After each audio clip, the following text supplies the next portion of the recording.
Hello everyone. आज के इस क्लास में हम दिस दैट दीज दोज का प्रयोग सीखेंगे जो कि कॉन्फिडेंटली इंग्लिश बोलने के लिए बहुत एसेंशियल है। ये डिटरमाइनर्स हैं। इससे रिलेटेड जितने भी डाउट्स हैं वो आज मैं इस क्लास में अपने क्लियर करूँगा। हमने पिछली क्लास में बात की थी कि भाई आर्टिकल के बारे में हम सीखेंगे। नाउन के साथ मैंने बीच बीच में आर्टिकल की बात की थी, तो उस आर्टिकल के बारे में आज हम थोड़ा डिस्कस कर रहे हैं। सबसे पहले हम बात कर रहे हैं कि आर्टिकल क्या है। What is article? आर्टिकल का मतलब क्या होता है? तो जनरली कोई भी बोलेगा आर्टिकल मतलब आर्टिकल। आर्टिकल को बोलते क्या है? आर्टिकल का सेकंड नाम है डेटरमाइनर। डेटरमाइनर्स क्या है? What is determiner? बहुत आसान भाई, हमने संज्ञा सीखी। अब संज्ञा का प्लेसमेंट चाहिए। संज्ञा कहाँ है, कितनी है, कैसी अवस्था में है, ये सब बताना जरूरी है अगर हम स्पीकिंग सुधारना चाहते हैं या परफेक्टली आगे बोलना चाहते हैं। तो आर्टिकल क्या है? आर्टिकल मतलब डिटरमाइनर। तो ये क्या है? Such words which locate to the position, number और quantity of noun are called determiners. मतलब ऐसे शब्द जो संज्ञा की स्थिति, अवस्था, मात्रा अथवा संख्या को बताता है, वो डिटरमाइनर्स कहलाते हैं। चाहे हम हिंदी में बोलें, चाहे इंग्लिश में बोलें या मारवाड़ी में बोलें, बिना डिटरमाइनर के हम किसी को कुछ समझा नहीं सकते कि संज्ञा किस पोजीशन में है, कहाँ है, कैसे है। तो बातचीत समझने के लिए, अच्छे से परफेक्शन लाने के लिए ये डिटरमाइनर्स आवश्यक है। तो हम सबसे पहले बात कर रहे हैं ये डिटरमाइनर्स कौन कौन से होते हैं। ये डिटरमाइनर्स हैं जैसे this, that, these, those, here, there, few, a few, the few, some, many, number of, a number of, the number of. फिर little, a little, the little, much, lot of, a lot of, the lot of.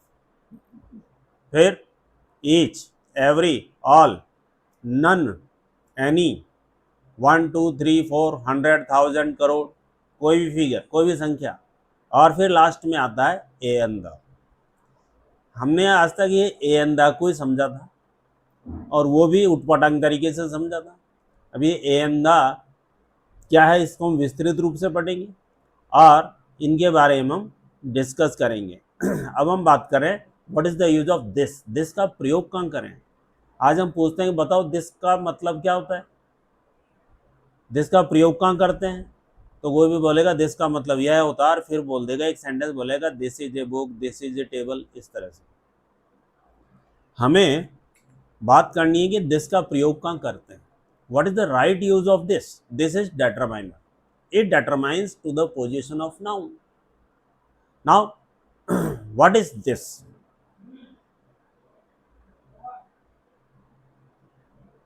This जो है ये noun की position को बता रहा है। This कहाँ चला है? What is use of this? To indicate singular noun, to indicate singular noun which is close to the speaker। एक वचन संज्ञा को दर्शाने के लिए जो कि स्पीकर के क्लोज मतलब पास में है। अब पास में इन द सेंस, पास में कितनी, पास में का क्या क्राइटेरिया है। जैसे मैं बैठा हुआ हूँ, अब मैं बैठे बैठे अगर किसी चीज को छू सकता हूँ बिना उठे, इस क्राइटेरिया के अंदर जो वस्तु आ रही है, जो संज्ञा आ रही है, उसके लिए मैं दिस का प्रयोग करूंगा। जैसे this pen, this marker, this table, this book, this boy, this girl, this room, इस तरह से। यानी स्पीकर के पास में होना चाहिए। पास में का मतलब स्पीकर खड़ा खड़ा या बैठा बैठा उसको टच कर ले, छू ले, इतनी ही दूरी है। इसी क्राइटेरिया की वस्तु को इंडिकेट करने के लिए हम दिस का प्रयोग करेंगे और वो सिंगुलर होनी चाहिए। एक वचन संज्ञा को दर्शाने के लिए जो कि वक्ता के पास में हो। एग्जाम्पल जैसे मैंने लिखा दिस बुक, यह किताब, रीड दिस बुक, इस पुस्तक को पढ़ो, लुक दिस वॉच, ये घड़ी देखो, कैच दिस स्ट्रिंग, ये रस्सी पकड़ो, ईट दिस मैंगो, इस आम को खाओ। यानी मैंने बताया था कि वर्ब के फर्स्ट फॉर्म से वाक्य बन जाएगा, तो वर्ब के फर्स्ट फॉर्म यूज करके नाउन यूज करो और दिस का प्रयोग करो। आई बात समझ में? जैसे जैसे मैं बोलूं कट दिस एप्पल, इस सेब को काटो, आज्ञासूचक वाक्य बन गया। कट मेन वर्ब के फर्स्ट फॉर्म है, पहले यूज किया, तो इस तरह से वर्ब के फर्स्ट फॉर्म का हम प्रयोग करके बहुत आसानी से सेंटेंस बना सकते हैं। अब इसको मैं नेगेटिव सेंस भी दे सकता हूँ। जैसे इसमें नेगेटिव बोलना है तो इसमें शुरू में केवल डोंट लगाना है, don't cut this apple, don't लगा के नेगेटिव सेंस बन गया। लर्न दिस चैप्टर, इस चैप्टर को लर्न करो। कैच दिस डॉग, इस कुत्ते को पकड़ो। Don't tease the cat, don't tease this cat, इस बिल्ली को टीज मत करो। तो दिस का प्रयोग करके हम बहुत सारे सेंटेंस बना सकते हैं। आगे बात समझ में? अब इसके बाद में नेक्स्ट आ रहा है दैट। दैट का प्रयोग, अब दैट क्या है? सेम वही चीज है, to indicate singular noun which is far from the speaker, यानी इसमें ये सिंगुलर नाउन जो है ये स्पीकर से दूर है। अब दूर कितनी भी दूर हो सकती है, उसको हम इंडिकेट करके बताएंगे वह, वो, वह, इस तरह से। जैसे वह पक्षी देखो, लुक दैट बर्ड, वह किताब लाओ, bring that book, that is an elephant, वह एक हाथी है। दूर है, that boy is my friend, वह लड़का मेरा दोस्त। दैट इज माई हाउस, वह मेरा घर है। मतलब दैट का प्रयोग हमने किया और उसके साथ में कोई भी नाउन जोड़ दी। अब दैट सिंगुलर को बता रहा है इसलिए इज का प्रयोग कर रहे हैं हम। That is a car, that is an aeroplane, that is my lodge. इस तरह से हम बहुत सारे एग्जाम्पल दे सकते हैं। जैसे मैं बोलूं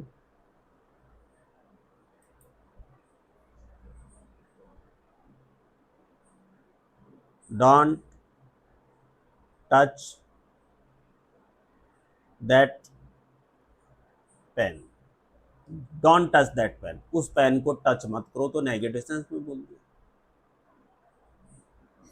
don't close the door, don't open the window, don't put your finger into your mouth. इस तरह से बहुत सारे सेंटेंस हम बोल सकते हैं, नेगेटिव सेंस में बोल सकते हैं और इम्पेरेटिव सेंस में हम बोल सकते हैं, मतलब सिंपल सेंटेंस के रूप में। आई बात समझ में? That is my car, that is my associate, that is my wife, that is my spouse. इस तरह से बहुत सारे हम सेंटेंस बोल सकते हैं। यानी दैट जो है बहुत आसान है, दूर के लिए एक वचन संज्ञा को इंडिकेट करता है। दूर मतलब बोलने वाले से दूर। क्लियर? अब इसके बाद में हम बात कर रहे हैं दीज। अब दीज क्या है? ये प्लूरल नाउन है और पास में है, किसके? स्पीकर के। बहुत आसान है, वक्ता के पास में हो और बहुत सारी हो, बहुवचन हो। To indicate plural noun which are close to the speaker, बहुवचन संज्ञा को दर्शाने के लिए जो कि स्पीकर के पास में, वक्ता के पास में। और पास में इन द सेंस वही जो खड़े खड़े बैठे बैठे उसको छू सकता है, उसके लिए हम दीज का प्रयोग करेंगे। प्लूरल होना चाहिए। जैसे मैंने एग्जांपल बताया यहाँ पे, these are my friends, solve these questions, learn these questions. आई बात समझ में? बहुत सारे एग्जांपल है। Don't cut these trees, wash these clothes, don't store these whatever we can say toys। इस तरह से हम बहुत सारे एग्जांपल दे सकते हैं। जैसे अपन बोल सकते हैं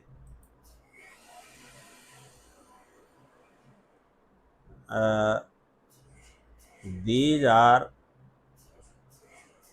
my outfits, ये मेरे कपड़े। Outfits means costume, means clothes, means garments. इस तरीके से दीज का हम प्रयोग कर सकते हैं। नेगेटिव सेंस में डोंट लगा दो, डोंट अपरूट दीज प्लांट्स, यानी इन पौधों को मत उखाड़ो। इस तरीके से बहुत सारे एग्जाम्पल हम दे सकते हैं। अब हम बात कर रहे हैं दोज की। दोज वही है, प्लूरल नाउन होना चाहिए और स्पीकर से दूर होना चाहिए। To indicate plural noun which are far from the speaker, speaker से दूर हो और प्लूरल हो तो हम दोज का प्रयोग करेंगे।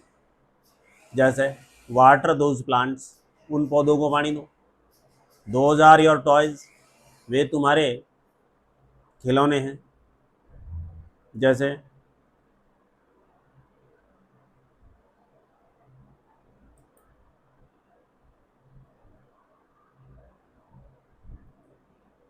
जैसे मैं बोलूँ डोंट टीज दोज पपीज, उन कुत्ते के बच्चों को मत परेशान कर। जैसे मैं बोलूँ कलेक्ट दीज मार्बल्स,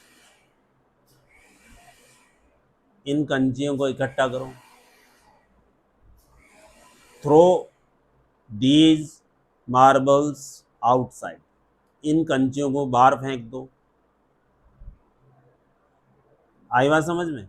इस तरीके से हम दोज का प्रयोग कर सकते हैं। There are number of examples we can state. बस थोड़ी सी वोकैबुलरी होनी चाहिए, थोड़ा सा शब्द ज्ञान होना चाहिए, इनका प्लेसमेंट आ जाए तो हम आसानी से बात कर सकते हैं, इम्प्लीमेंट हो जाएगा। सेंटेंस मेकिंग हो रही है, छोटे छोटे सेंटेंस बन रहे हैं। नाउन हमने सीखी है, अब नाउन को समझाने के लिए ये डिटरमाइनर्स यूज कर रहे हैं अपन, जो कि बहुत इजी फैक्टर है, बहुत आसान चीज है। आई बात समझ में? अब हम नेक्स्ट बात कर रहे हैं, इसके आगे आता है हेयर और देयर। अब हेयर और देयर बहुत आसान है। अब हेयर का प्रयोग कहाँ हो रहा है? Close to the speaker, speaker के कोई पास में हो। कम हेयर, यहाँ हो। सिट हेयर, यहाँ बैठो।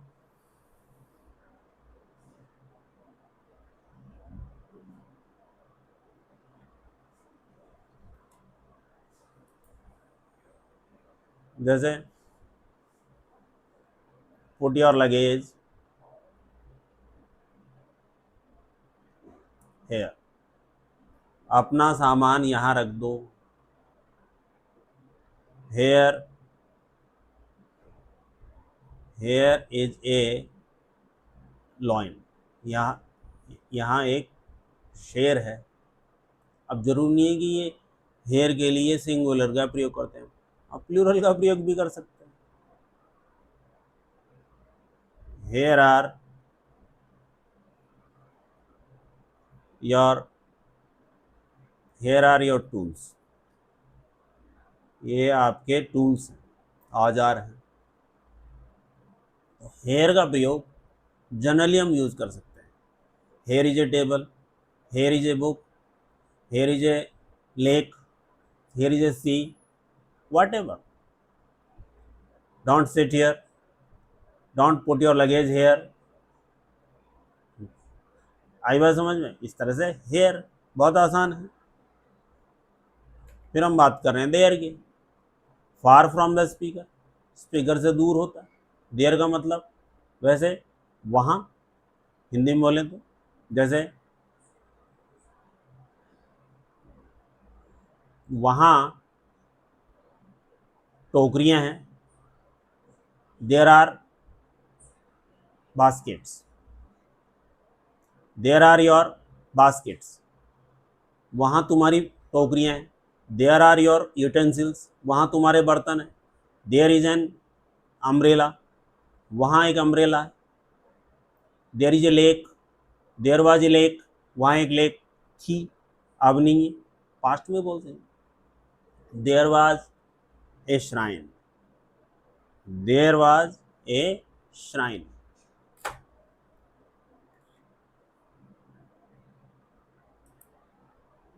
There was a shrine, there was a shrine of lord Shiva, वहाँ भगवान शिव जी का एक मंदिर था। श्राइन का मतलब टेम्पल, मंदिर। और क्या बोल सकते हैं इसको? पिलग्रिमेज।